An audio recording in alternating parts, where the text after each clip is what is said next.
What the hell did I just watch? The Forest of Love is one of the most messed up movies I've ever seen. And I've seen some messed up bloody movies. All right? I don't know what to make of this film. I don't know what it's supposed to be. I had no idea what I was getting into when I set myself up to watch this movie. I just thought, it's another crime thriller, out of Japan. That'll be interesting. Land of Godzilla. Let's see what they got up their sleeve. Let's see what they can pull out, I thought it was going to be something like Seven, maybe. I don't know. I didn't know jack shit about this movie. And then I watched it, and at least 10 times during this movie, I had to stop and out loud say, what the fuck am I watching? I don't know what I just fucking watched. All right? It's grotesque. It's fucking gory as hell. And out of nowhere, you don't expect it at all. And then all of a sudden, fucking dismemberments are happening.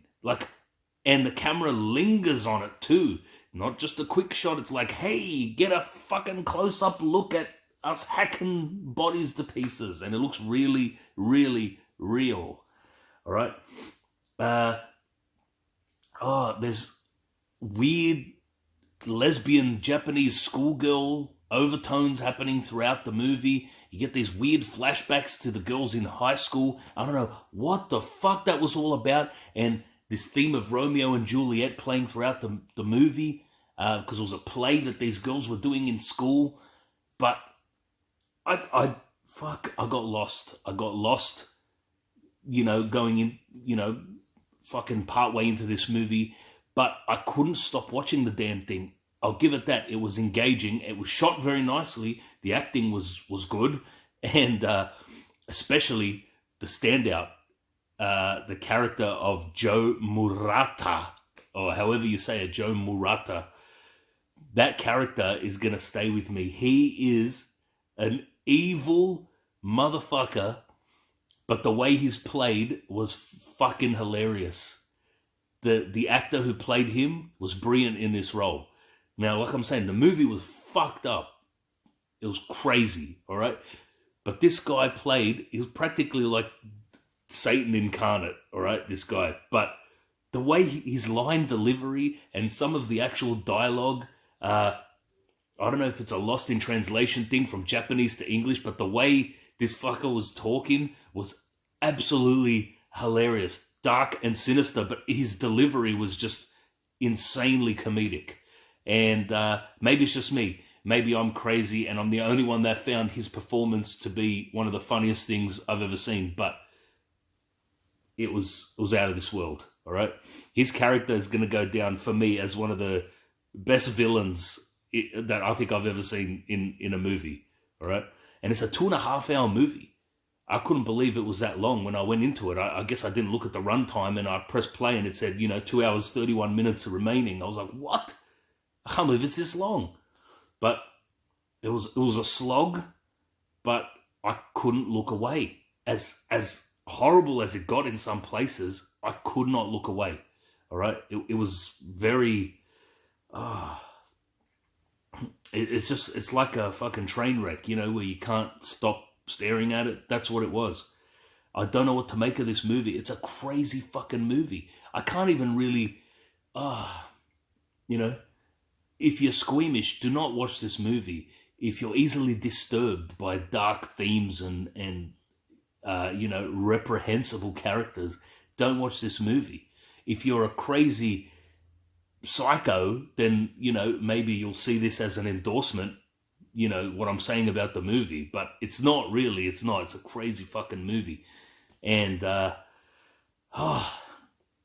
don't know. I can't officially recommend it to people just because of how dark and sinister this bloody movie is. But if I could just recommend Joe Murata's character's performance, I would recommend that. The guy is an insane... He's like this crazy Casanova.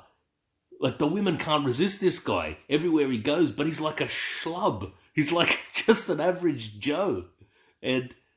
But he's got his way with words, I guess. And some of the stuff he says is out of this world comical. But maybe I'm the only one in the world laughing at it. I don't know. And the way he would just be talking normal and then raise his voice authoritatively, because people would just come under this guy's spell and start doing whatever he wants. He was almost like a cult leader by the end of the movie to this small group of people.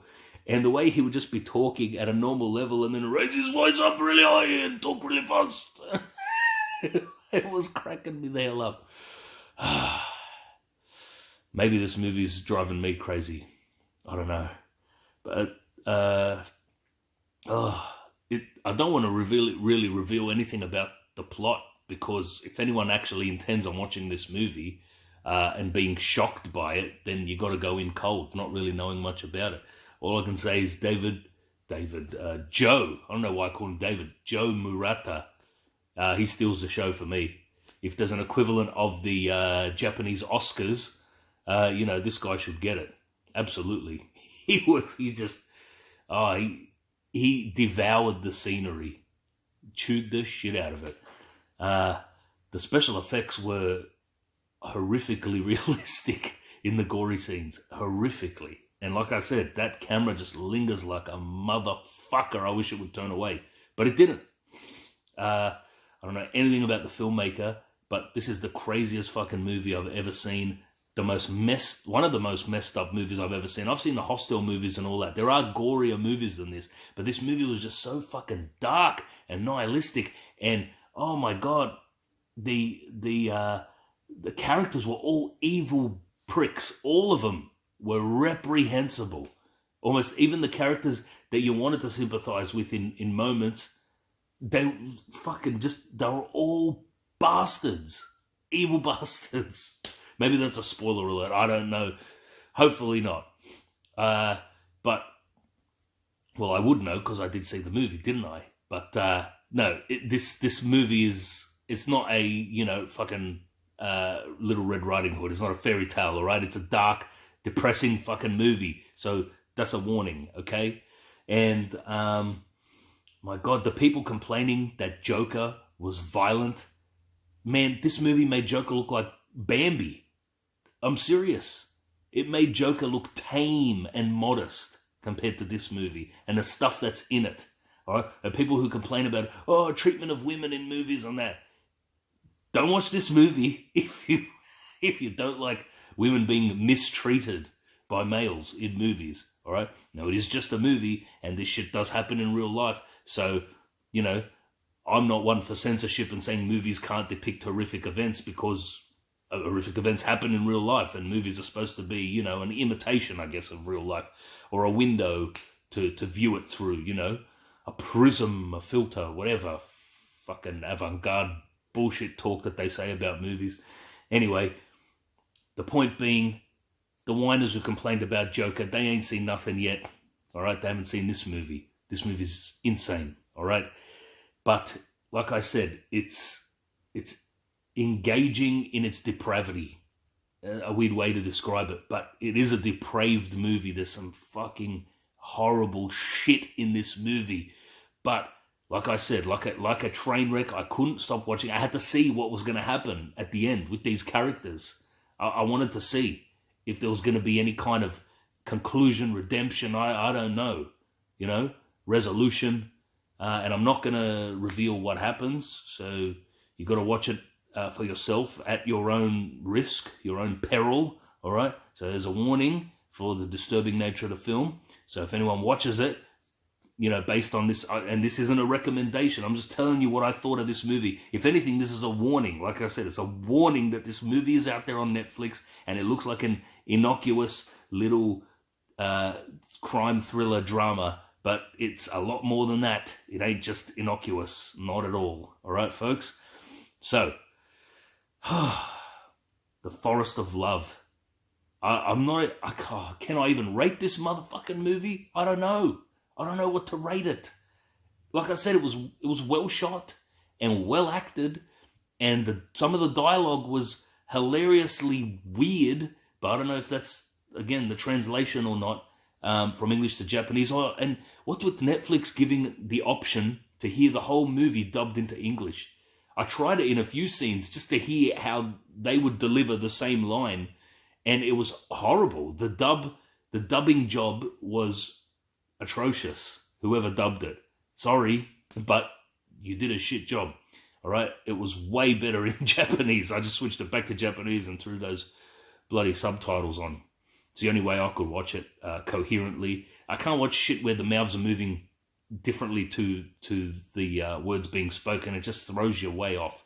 I can't watch that shit. It just looks like bad ventriloquists. And this movie was crazy. I don't know, how many times can I reiterate that? This was an insane fucking movie. And yeah, it's on Netflix, so beware. All right, I think I'll leave it there. Please like, share, subscribe, and comment, and all that stuff. Stay tuned for more content. And I'll see you later.